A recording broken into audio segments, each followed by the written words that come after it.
Chapter 27. Quantity and Quality of Education. More is not always better. We're moving into an era when the less we use, the better off we will be. Is a 400-pound wife better than a 130-pound wife? Television mogul Ted Turner, quoted in Notable Quotables, 1992.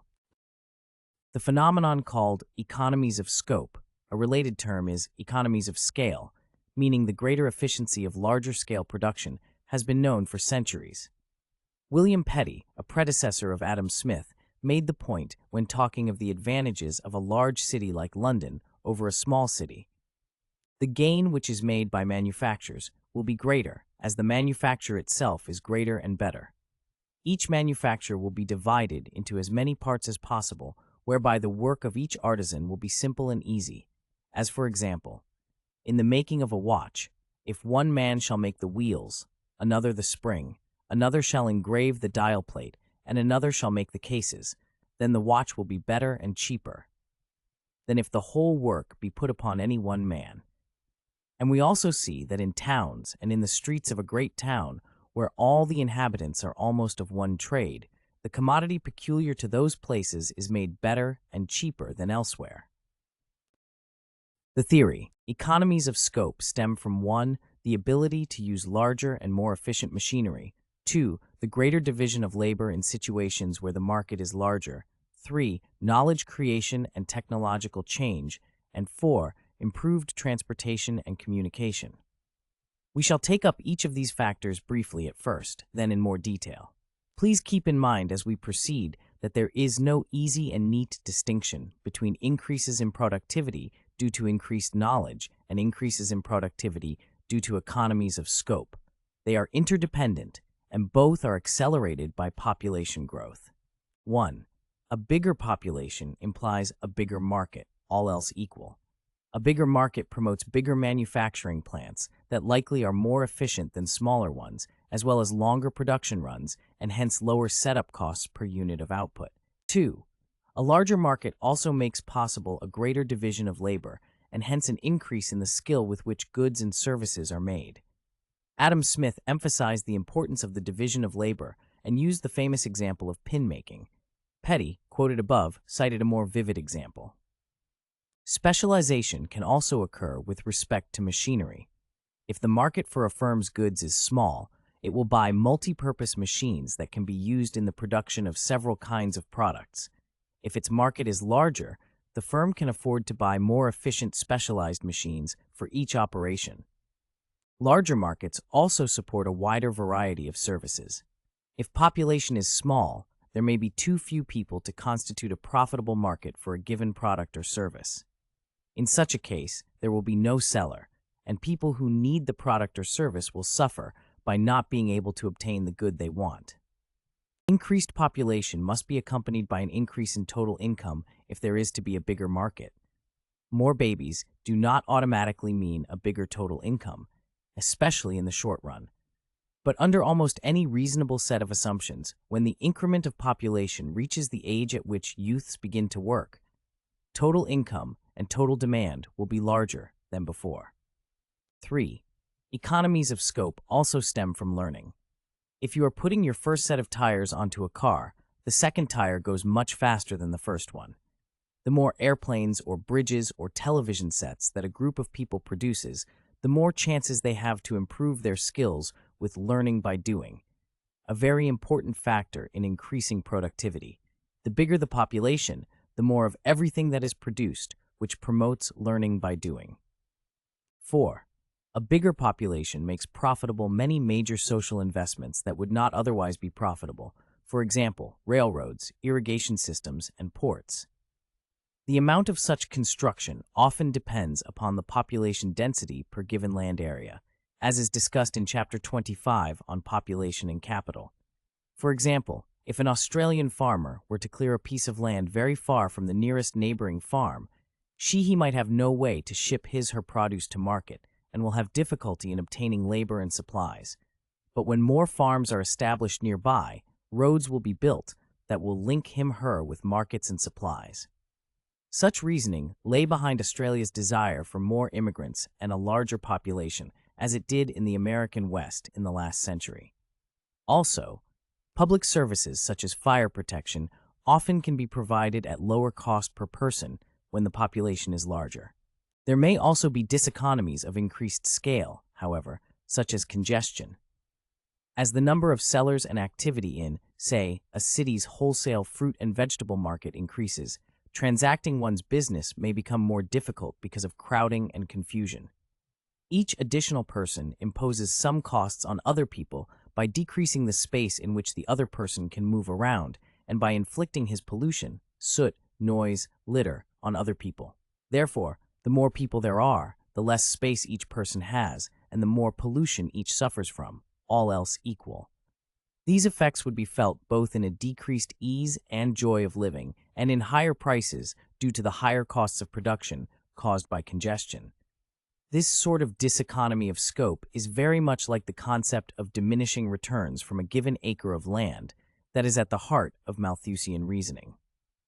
It eventually must occur as long as there is some factor of production that remains fixed in size, be it land for the farmer or the market area for the wholesaler. But if that factor can be increased rather than remaining fixed by building a bigger market or by bringing new land into cultivation, then the diseconomies of scale, especially congestion, can be reduced or avoided indefinitely. The statistical evidence. Because there are a variety of forces associated with economic scope that affect activity in opposite directions, and because these factors cannot readily be studied separately, we must examine the overall net effect of greater population and larger markets upon productivity and technological change. Let's begin with an estimate of the overall effects of population size on productivity in less developed countries, LDCs. Hollis B. Chenery compared the manufacturing sectors in a variety of countries and found that, all else being equal, if one country was twice as populous as another, output per worker was 20% larger. This is a very large positive effect of population size, no matter how you look at it. Moving from the national level down to the industry level, and shifting from LDCs to more developed countries, MDCs, because most of the available information pertains to MDCs. In every industry, there is some minimum size of operation that must be attained to reach a reasonable operating efficiency. One person for a hot dog stand, tens of thousands for an auto plant. But though this is the sort of economy of scale that has been most studied in the past because of its industrial applications, it is not the economy of scale that is most relevant to population questions. Also, the range of feasible plants is very large in many industries. The restaurant industry ranges from firms with one person to firms with thousands, and a small country may bear no disadvantage, or even have an advantage over larger countries in some industries. More relevant are studies of industries as wholes. As mentioned above, it is an important and well-established phenomenon that the faster an industry grows, the faster its efficiency increases, even compared with the same industry in other countries. Though the best analyses are dated, their data are surely still valid. In Figure 27.1, we see comparisons of the productivity of U.S. industries in 1950 and 1963, and of UK industries in 1963 with UK industries in 1950, and also comparisons of U.S. industries in 1963 with those of Canada in the same year. The larger the industry relative to the UK or Canada base, the higher its productivity. This effect is very large. Productivity goes up roughly with the square root of output. That is, if you quadruple the size of an industry, you may expect to double the output per worker and per unit of capital employed. The effect Chenery saw in economies as wholes, together with the effects seen in individual industries, constitute strong evidence that a larger and faster-growing population produces a greater rate of increase in economic efficiency. The phenomenon called learning by doing is surely a key factor in the improvement of productivity in particular industries and in the economy as a whole. The idea is a simple one. The more units produced in a plant or an industry, the more efficiently they are produced, as people learn and develop better methods. Industrial engineers have understood learning by doing for many decades, but economists first grasped its importance for the production of airplanes in World War II, when it was referred to as the 80% curve. A doubling in the cumulative production of a particular airplane led to a 20% reduction in labor per plane. That is, if the first airplane required 1,000 units of labor, the second would require 80% of 1,000. That is, 800 units. The fourth would require 80% of 800, that is, 640 units, and so on, though after some time, the rate of learning probably slows up. Similar progress ratios have been found for lathes, machine tools, textile machines, and ships. The economic importance of learning by doing clearly is great, and the role of a larger population in speeding learning by doing is clear. The effect of learning by doing can also be seen in the progressive reduction in price of new consumer devices in the years following their introduction to the market.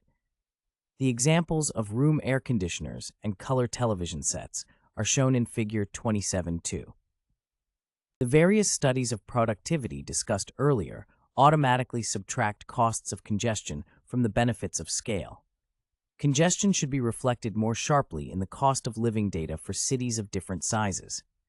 Therefore, it may be surprising that no strong relationship between size of city and cost of living is apparent, at most a tiny effect. The largest estimate being a 1% increase in the overall cost of living for each additional million people, for people living on a high budget.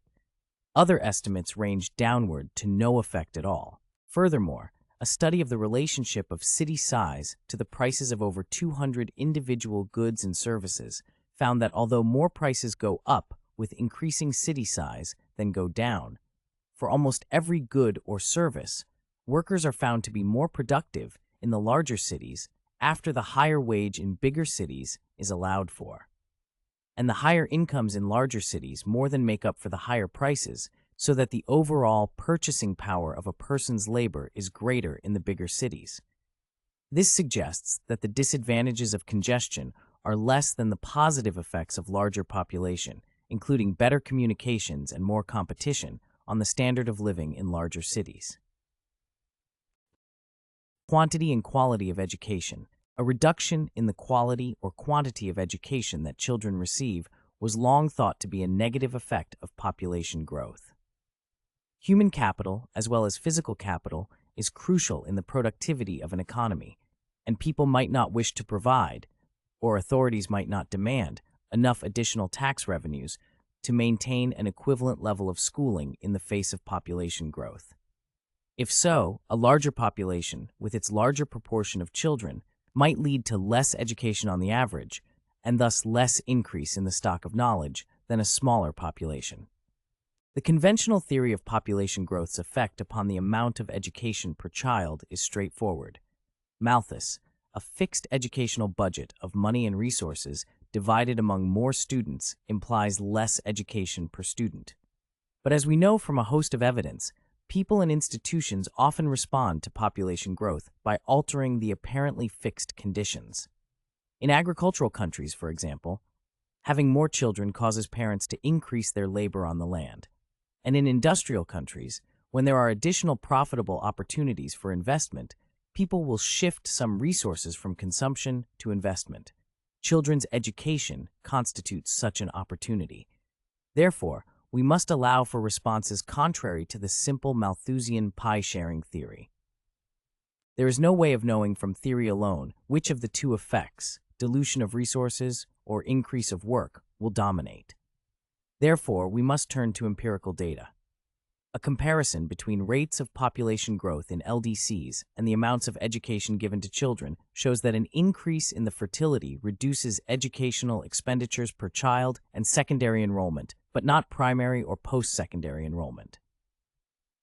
Perhaps the most meaningful result is that the negative effect is nowhere near as great as the simple Malthusian theory would suggest, and in general, the effect does not seem to be large if it exists at all. Many people have assumed that a larger family implies less education per child because of the supposed trade-off between expenditures on additional children versus more education for fewer children. And there is some research supporting that theory. But it is very difficult to ensure that the research is not confounded by underlying causes that predispose to both more children and less education. And one study in Kenya has found the hypothesized effect to be absent. Indeed, in the very largest families, the youngest children receive larger amounts of education than in less large families. Overall, a very complex pattern.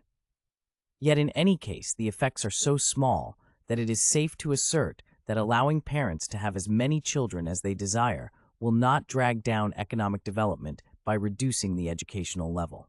This chapter has discussed children as if they are a homogeneous lot, making equal contributions to society. The reader may wonder, however, whether some classes of children, particularly the poor, may be a drain upon the economy, even if most children make a positive contribution.